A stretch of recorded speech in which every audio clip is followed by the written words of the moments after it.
नमस्कार, शंखनाद न्यूज चॅनलच्या बातमीपत्रात आपल्या सगळ्यांचं स्वागत आहे। सुरुवातीला पाहणार आहोत मुख्य बातम्या। गोंदिया जिल्हा वाहतूक पोलिसांनी गोंदिया शहरामध्ये बुलेट आणि अन्य मोटारसायकलवर कर्कश आवाज करणारे सायलेन्सर तसेच फॅन्सी नंबर प्लेट यांच्यावर धडक कारवाईची मोहीम सुरू केली आहे। या मोहिमेअंतर्गत कर्कश आवाज करणारे सायलेन्सरवर आज गोंदिया येथील फुलचूर चौकात 65 कर्कश आवाज करणाऱ्या सायलेन्सरवर रोड रोलर चावावत नष्ट करण्यात आले आहे। त्याचप्रमाणे कायदे में रहोगे तो फायदे में रहोगे असे संदेश सुद्धा यावेळी देण्यात आले। त्याचप्रमाणे नागरिकांना आवाहन केले की जे युवक गाडी चालवताना स्टंटबाजी करतात अशा लोकांचे व्हिडिओ आम्हाला पाठवा, आम्ही त्यांचे नाव गुप्त ठेवू व स्टंटबाजी करणाऱ्या युवकांवर कारवाई करू असे वाहतूक विभागाचे पोलीस निरीक्षक किशोर पर्वत म्हणाले आहे। शंखनाद न्यूज साठी ब्युरो रिपोर्ट। यापूर्वी आपण डिसेंबर मध्ये अशा प्रकारची कारवाई केली होती। त्यानंतर जानेवारी 2024 पासून आजपर्यंत आपण जवळपास 100च्या वरती modified silencer, fancy number plate आणि कर्कश हॉर्न या विरोधात मोहीम उघडून आपण यांच्यावर चालान सुद्धा केलं आहे आणि ते जप्त करून आपण आज यांच्या एक डिस्ट्रॉय सुद्धा केलं आहे। आमच्या लोकांना असंच आव्हान राहील की आमची मोहीम यानंतर पण मॉडिफाईड सायलेन्सर, फॅन्सी नंबर, त्याचप्रमाणे कर्कश आवाज करणारे हॉर्न आणि मॉडिफाईड लाईट यांच्यावरती आमची अशी मोहीम नंतर पण सुरू राहणार आहे।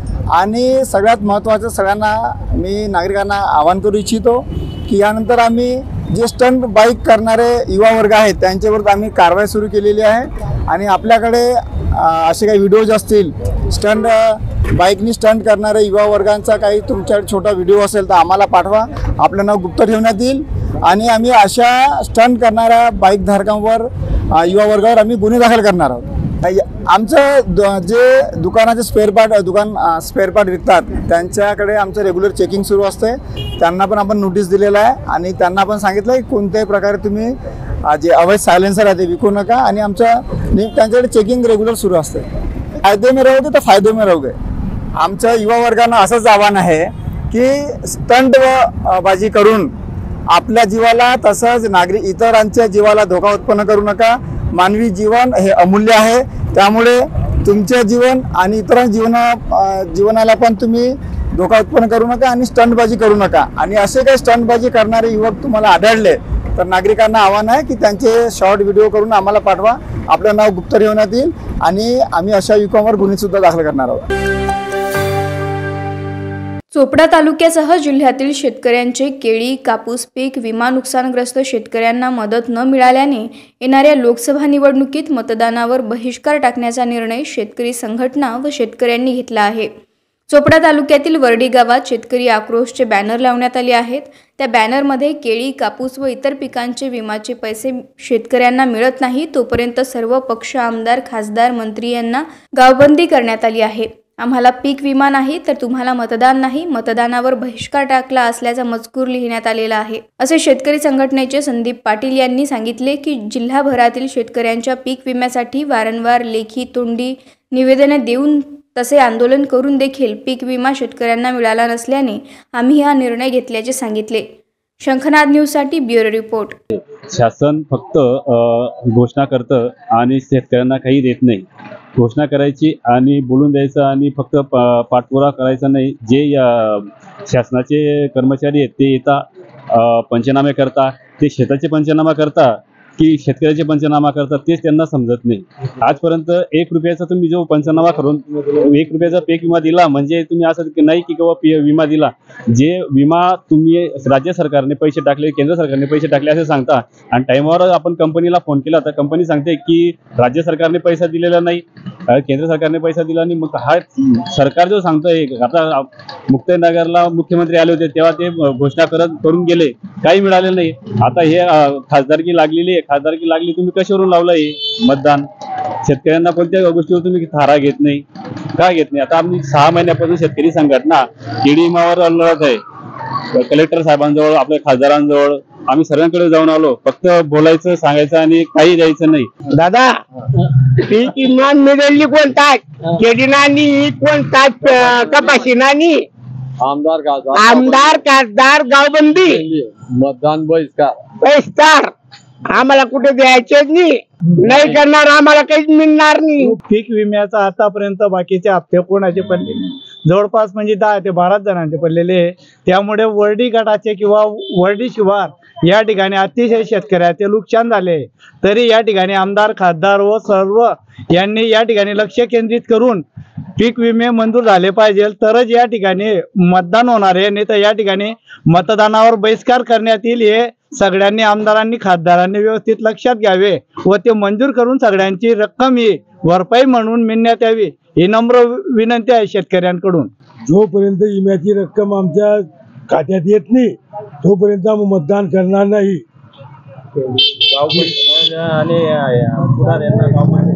अहो, सगळ्यांना गावबंदी, पुढाऱ्यांना मतदान कुणालाच करणार नाही. आम्ही विम्याचे पैसे मिळत नाही तोपर्यंत आम्ही मतदान करणार नाही. कुठल्या प्रकारचे काही यांनी हे केलं नाही म्हणून शेतकऱ्यांना काहीतरी मिळायला पाहिजे ना. ते वोटिंग करतील तेव्हा त्यांना काय पीक विमा मिळेल, त्याच वेळेस ते देणार करतील वोटिंग. तुम्ही जे देणारेच कुठून शेतकरी वोटिंग करणार आहेत? 8 महिन्यापासून जळगाव जिल्ह्यातील शेतकऱ्यांसाठी पीक विम्याची रक्कम मिळावी यासाठी शेतकरी संघटना वेळोवेळी आंदोलन करते, निवेदने देते. मात्र 8 महिन्यापासून शेतकऱ्यांना पीक विम्याची रक्कम मिळत नाहीये. जळगाव जिल्ह्यामध्ये केळी पीक विमाधारक शेतकऱ्यांची संख्या 44,000 शेतकरी आहेत. त्यांना आजपर्यंत पीक विम्याची रक्कम मिळालेली नाही. कापूस तसेच इतर पिकांचे पीक विमाधारक शेतकऱ्यांची संख्या 4,55,000 शेतकरी आहेत. एकूण आकडा बघितला तर जळगाव जिल्ह्यात 5 लाख शेतकरी आज पीक विम्यापासून वंचित आहेत. अशा असतानाही कुठल्याही आमदाराने आणि कुठल्याही खासदाराने शेतकऱ्यांना सहकार्य केलेलं नाही. याच्यासाठी 21 मार्च पासून शेतकरी संघटना संपूर्ण जळगाव जिल्ह्यामध्ये असहकार आंदोलन पुकारलेलं आहे. त्याच्या असहकार आंदोलनाचा विषय असा आहे की गावोगावी मंत्री, खासदार व आमदार यांना गावबंदी करण्यात येत आहे. जोपर्यंत पीक विम्याची रक्कम शेतकऱ्यांना मिळत नाही तोपर्यंत आमदार, खासदारांनी कुठल्याही गावात प्रवेश करू नये, प्रचाराला येऊ नये. आल्यास त्यांचा अपमान होईल, त्यांना पीक विम्याची रक्कम विचारली जाईल. त्यासाठी त्यांनी पीक विम्याची रक्कम द्यावी. काँग्रेसने आगामी लोकसभा निवडणुकीसाठी 7 उमेदवारांची घोषणा केली आहे. सोबतच अकोला पश्चिम विधानसभा पोटनिवडणुकीसाठी उमेदवार जाहीर केला आहे. अकोला महापालिकेचे माजी विरोधी पक्षनेता साजिद खान पठाण यांना काँग्रेसकडून उमेदवारी देण्यात आली आहे. साजिद खान पठाण हे आता काँग्रेसचे अकोला पश्चिम विधानसभा पोटनिवडणुकीत अधिकृत उमेदवार असणार आहेत. काँग्रेसकडून उमेदवारी मिळालेल्या साजिद खान पठाण यांचे अकोला रेल्वे स्टेशनवर जंगी स्वागत करण्यात आले. तर पक्षाने माझ्यावर विश्वास ठेवून मला दुसऱ्यांदा उमेदवारी दिली असून त्यात मी खरा उतरेल असा विश्वास साजिद खान पठाणने दाखवला आहे. मागच्या निवडणुकीत 21 मतांनी पराभव झाला होता, पण त्यावेळी जनतेने दाखवलेला विश्वास यावेळी मिळेल आणि या निवडणुकीत 21,000च्या वर मतांनी निवडून येईल असा विश्वास अकोला पश्चिमच्या पोटनिवडणुकीचे काँग्रेसचे उमेदवार साजिद खान पठाण यांनी दाखवला आहे.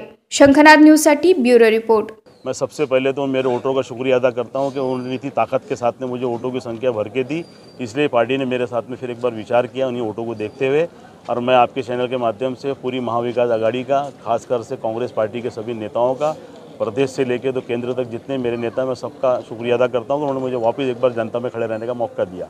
नहीं, परिणाम नहीं है. लोगों को मालूम है कि मेरे को उसमें फंसाया गया था, जानबूझ के नाम डाला गया था. मैं इस शहर में पैदा हुआ, इस शहर में छोटे से बड़ा हुआ. ख़ास तौर से यहाँ का अकोला शहर का क्षेत्रफल इतना छोटा है कि हम सुबह से लेकर शाम तक एक आदमी को ढूंढना चाहे तो रोज़ उसके मुंह पे मुंह गिरता है. इसलिए मेरे शहर का हिंदू मुझे जानता है कि साजिद पठान किस स्वभाव का है. मैं 20 साल से सक्रिय राजकारण के अंदर हूँ. मैं कभी जातिवाद की बात नहीं किया हूँ, मैंने सभी की बात करा हूँ. और मुझे यकीन है कि इस शहर का हिंदू पिछले टाइम 2019 में भी मेरे साथ में था और आज 2024 के चुनाव मेरे साथ में है. और ज़रूर मेरी विजय होंगी. मैं 2100-2200 से पीछे चूक गया था. ये बारी में कम से कम 21,000 की लीड से मैं चुनकर आऊँगा, ऐसा मेरा विश्वास है. भगवानगडावरून मला दिल्ली कायमच दिसत राहील अशी आई रेणुका माता मोहटादेवी चरणी प्रार्थना करते.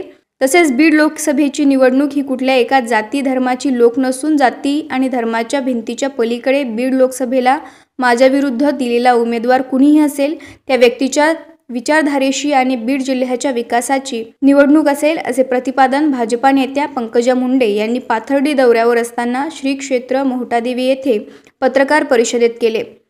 मला अफवांचं, कारस्थानांचं, खोट्या विषयांचं आव्हान असेल. व्यक्तीसमोरचा आहे तो काही माझा शत्रू नाही. बिचारा तो जो कोणी असेल, तो कोणत्याही पक्षातून उभा राहिला असेल तर तो काही माझा शत्रू नाही. तो निवडणुकीत एका विचारांवर लढतो. मग मला त्यांचं कधीच आव्हान नसणार. मला आव्हान असेल की जे बुद्धिभेद होईल त्याचं आव्हान असेल. बाकी भाजप नेत्या पंकजा मुंडे यांचे मुंडे समर्थकांनी पाथर्डी ते मोहटादेवी भव्य रॅली काढत जेसीबीतून फुलांची उधळण करत आणि क्रेनच्या सहाय्याने मोठा हार घालत स्वागत केले.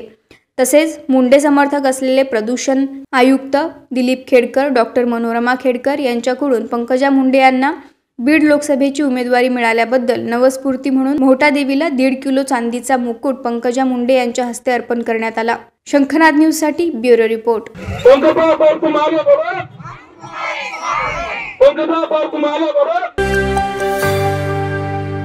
दिल्लीचे मुख्यमंत्री अरविंद केजरीवाल यांना 21 मार्चला ईडीने अटक केली. केजरीवाल यांना अटक झाल्यावर देशातील आपचे कार्यकर्ते आक्रमक झाले असून सत्ताधारी पक्ष विरोधी पक्षाला घाबरला असल्यामुळे विरोधकांचा आवाज दाबण्याचे काम सत्ताधारी करीत आहे, असे कार्यकर्त्यांनी सांगितले. सत्ताधारी यांच्या हुकुमशाही विरोधात चंद्रपुरात जटपुरा गेट परिसरात आम आदमी पक्षातर्फे निदर्शने करण्यात आली. ईडीचा धाक दाखवत केजरीवाल यांना अटक करण्यात आली. हे खपवून घेतले जाणार नाही. खोट्या गुन्ह्यात अडकविण्याचे काम भाजप सरकार करीत आहे. जोपर्यंत केजरीवाल यांना सुटका होत नाही तोपर्यंत संपूर्ण भारतात आम आदमी पार्टी आंदोलन करीत राहणार, असा इशारा आपचे जिल्हाध्यक्ष मयूर राईकवार यांनी दिला आहे.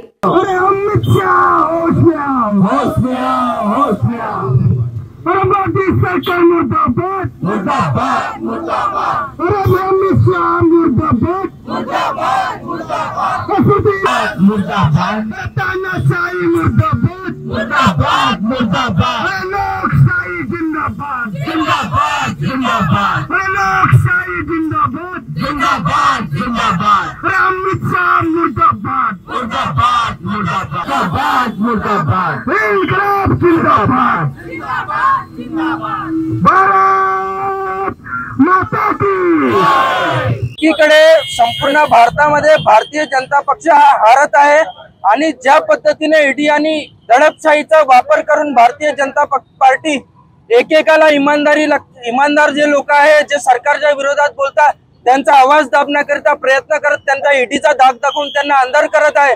पण आम आदमी पक्ष हे खपवून घेणार नाही. कालच आम आदमी पक्षाचे सर्व आणि दिल्लीच्या जनतेचे मुख्यमंत्री अरविंद केजरीवाल, जे भारतामध्ये एकच व्यक्ती आहे जे भाजपाला टक्कर देत आहे, त्यांना खोट्या गुन्ह्यामध्ये अटक केली आणि आतमध्ये टाकलं, जेणेकरून लोकसभेमध्ये अरविंदजी या प्रचार करू शकले नाही पाहिजे आणि भारतीय जनता पक्षाला त्याचा फायदा झाला पाहिजे. प्रत्यक्षात पाहता की ईडीच्या माध्यमातून भारतीय जनता पार्टीने अनेक प्रकारची वसुली केलेली आहे. त्याच्यावर चौकशी न करता एकीकडे दिल्लीचं सरकार फायद्यामध्ये आणण्याचा प्रयत्न त्यांनी केला या नीतीतून आणि त्यांनाच आतमध्ये टाकण्याचा प्रयत्न हा भारतीय जनता पार्टीने केला. याचा संपूर्ण भारतात आम आदमी पक्ष निषेध करते आणि जोपर्यंत अरविंदजीचा सोडला जात नाही तोपर्यंत संपूर्ण भारतात हे आंदोलन सुरू राहणार. शंखनाद न्यूजसाठी ब्युरो रिपोर्ट. बीड जिल्ह्यात माझ्या विरोधात 10-15 गुन्हे दाखल करायचे आणि मला तडीपार करायचं असा डाव गृहमंत्र्यांनी आखला असल्याचा आरोप मनोज जरांगे पाटील यांनी केलाय. बीडच्या चराटा येथे अखंड हरिनाम सप्ताह प्रसंगी त्यांनी भेट दिली. यावेळी त्यांनी माध्यमांशी संवाद साधला. मनोज जरांगे पाटील म्हणाले, परळीसारख्या ठिकाणी 1 लाखाची सभा होत असेल तर यातून गृहमंत्र्यांनी आणि मुख्यमंत्र्यांनी बोध घ्यायला हवा. केवळ मराठा द्वेष करून भागणार नाही. मला वेगवेगळ्या गुन्ह्यात अडकवून तडीपार करण्याचा डाव त्यांचा आहे, परंतु हा डाव मराठा समाज बांधव यशस्वी होऊ देणार नाही, असेही मनोज जरांगे पाटील यांनी म्हटले आहे.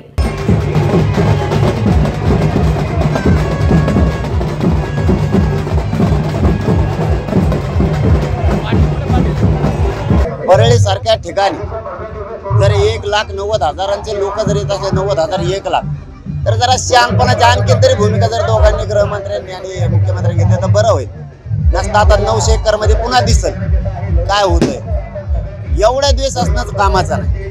गृहमंत्र्यांना एवढा द्वेष असणं कामाचं नाही. मला तर रात्री अशी माहिती मिळाली, मी आज या बीड नगरीतून सांगतो की माझ्यावर कुठेतरी 10-15 आणखी केसेस करायच्या आणि तडीपाडीचा ऑर्डर काढायचा. गृहमंत्री साहेब, स्वप्न बघायचं कमी करा. माझी तडीपाडीची ऑर्डर काढायची, क्लिप व्हायरल करायच्या, हे थोडंसं स्वप्न कमी बघायचं शिका. मराठाचा विरोधात गेला आता इतर समाजाच्या विरोधात चाललाय. रात्री संभाजीनगरला बाकीच्या समाजाचे लोक माझ्याकडे आले होते. मी 24ला ओपन करतो सगळं. काय इतका दिवस चांगला नाही. पुढं सभा घेतल्या, बैठका घेतल्या म्हणून महाराष्ट्रातलं सगळ्यात बेस्ट उदाहरण आहे गृहमंत्र्यांसाठी आणि मुख्यमंत्र्यांसाठी. परळीच्या ठिकाणी जर 90,000 किंवा 1 लाखांची बैठक होणार असली तर ही तुमच्यासाठी खूप मोठा संकेत हे समजून घ्या. शंखनाद न्यूजसाठी ब्युरो रिपोर्ट. लोकसभा निवडणूक शांततेत पार पडावी यासाठी पोलीस दलाची कुख्यात गुन्हेगारांवर करडी नजर असणार आहे. यवतमाळ जिल्हा पोलीस दलाने कुख्यात गुन्हेगारांची कुंडली काढली आहे. त्यांच्या हातून निवडणूक कालावधीत कोणत्याही प्रकारचा गुन्हा घडणार नाही अशी खबरदारी घेण्यात आली आहे. गुन्हेगारांना एकाच वेळी बोलावून त्यांच्याकडून बॉन्ड भरून घेण्यात आले आहेत. शंखनाद न्यूजसाठी ब्युरो रिपोर्ट. यवतमाळ जिल्ह्यामध्ये माननीय पोलीस अधीक्षक साहेब डॉक्टर पवन बोलकर साहेब, त्याचप्रमाणे ॲडिशनल एस पी साहेब यांच्या मार्गदर्शनाखाली यवतमाळ पूर्ण जिल्ह्यातील गंभीर गुन्हे असणारे दाखल असणारे आरोपी, यामध्ये भारतीय हत्यार कायदा, त्यामध्ये NDPS म्हणजे अंमली पदार्थ विरोधी कायदा, त्याच्यामध्ये सक्रिय निगराणी बदमाश, त्याचप्रमाणे मालमत्तेचे गुन्हे करणारे, जबरी चोरी, दरोडा, अवैध दारू विक्री यासारखे गुन्हे करणारे आरोपी पोलीस स्टेशनमधून सर्व ठिकाणी या ठिकाणी बोलवण्यात आले होते. आगामी लोकसभा निवडणूक अनुषंगानं ही एक प्रतिबंधक कारवाई आहे. यामध्ये आपण सर्व आरोपींचे चांगल्या वटून बॉन्डसुद्धा घेतलेले आहेत. त्याचप्रमाणे त्याचे इंटरव्ह्यूशन फॉर्मसुद्धा करून घेतलेले आहेत. आगामी लोकसभा निवडणुका या शांतपणे व्हाव्या हा यामागे माननीय त्यामध्ये उद्देश आहे आणि त्या हेतूने आजची ही विशेष मोहीम राबवण्यात आलेली आहे. यामध्ये एकूण 210 वेगवेगळे गुन्हे दाखल असणारे आरोपी या ठिकाणी घेण्यात आलेले आहेत. त्यामध्ये जवळपास 60 लोकांचे चांगल्या वटूचे बॉन्ड घेतलेले आहे आणि 160 आरोपींचे या ठिकाणी आपण इंटरव्ह्यूशन फॉर्म भरून घेतलेला आहे. वाळूजमध्ये 4 दिवस आधी व्यापाराचा खून झाल्याची घटना घडली होती. त्याचा उलगडा करण्यात शहर गुन्हे शाखेला यश आले आहे. धक्कादायक माहिती म्हणजे ग्रामीण पोलीस दलात कार्यरत असलेल्या पोलीस हेड कॉन्स्टेबल रामेश्वर काळे यानेच आपल्या पत्नीसोबत अनैतिक संबंध असल्याच्या संशयातून व्यापारी सचिन नरोडे यांना संपवले होते. ग्रामीण दलात कार्यरत असलेल्या हेड कॉन्स्टेबल रामेश्वर काळे यांच्यासोबत अजून एका साथीदाराला पोलिसांनी ताब्यात घेतले आहे. मागील अनेक दिवसांपासून व्यापारी नरोडे यांच्या मागावर हा आरोपी पोलीस होता. रविवारी रात्री साजापूर परिसरातील वीज गुल होती. त्याच अंधाराचा फायदा घेत आरोपीने कपाळावर गोळी झाडून व्यापाऱ्याला संपवले. विशेष म्हणजे हा हेड कॉन्स्टेबल लाचलुचपत प्रतिबंधक विभागाच्या एका कारवाईत निलंबित होता, तर त्याच्यावर 354 प्रमाणे देखील गुन्हे दाखल आहेत. पोलिसांमधीलच हा गुंड पोलिसांनी शोधल्याच्या घटनेची चर्चा सध्या संभाजीनगरमध्ये सुरू आहे. शंखनाद न्यूजसाठी ब्युरो रिपोर्ट. 17 मार्च रोजी साजापूर शिवारामध्ये MIDC वाळूज पोलीस स्टेशनच्या हद्दीमध्ये सचिन साहेबराव नरोडे यांचा एका अज्ञात आरोपींनी निर्गुणरित्या बंदुकीची गोळी झाडून खून केलेला होता. त्या संदर्भाने माननीय पोलीस आयुक्त लोहिया सर आणि क्राईम टीम तसेच MIDC वाळूज पोलीस स्टेशनची टीम यांना तपासात सांघिकरित्या यश आलेले आहे. तर त्या तपासाचा उलगडा केला असता रामेश्वर काळे आणि लक्ष्मण जगताप या 2 आरोपींनी सचिन साहेबराव नरोडे याचा खून केल्याची माहिती आमच्या प्राथमिकरित्या समोर आलेली आहे. रामेश्वर काळे याने त्याच्या पत्नीशी असलेले अनैतिक संबंध याचा सूडबुद्धीने सचिन नरोडे याचा खून केल्याची माहिती प्राथमिकरित्या आमच्या समोर आलेली आहे. आरोपी रामेश्वर काळे हा पोलीस कॉन्स्टेबल होता आणि तो छत्रपती संभाजीनगर ग्रामीण पोलीस दलात मध्ये कार्यरत होता, पण तो सध्या सस्पेंडेड होता एका ACBच्या ट्रॅकमध्ये आणि त्याचा सोबती लक्ष्मण जगताप हा त्यासोबत व्यवसाय करत होता. ते अनैतिक संबंध असलेले त्याच्या पत्नीशी असा रामेश्वर काळे याला सचिन नरोडे याच्यावर संशय होता. त्या संशयाच्या कारणावरून त्यांनी सचिन नरोडे याचा खून केला. तर हे होतं आजचं बातमीपत्र. पुन्हा भेटूयात पुढच्या बातमीपत्रात. नमस्कार. सर्व प्रकारच्या पाळीव प्राण्यांसाठी अत्यंत गुणकारी इनोटॉक्स पौष्टिक आहार. नैसर्गिक वापरा, केमिकल टाळा. इनोटॉक्स सह रोगराईस आळा घाला. पशुखाद्य टेक्नॉलॉजिकल ऑडिटिव्ह उत्पादनासाठी महाराष्ट्रातील सर्व जिल्हे व तालुक्यात डीलर्स नेमणे आहे. अधिक माहितीसाठी संपर्क करा 8446625542 738775157.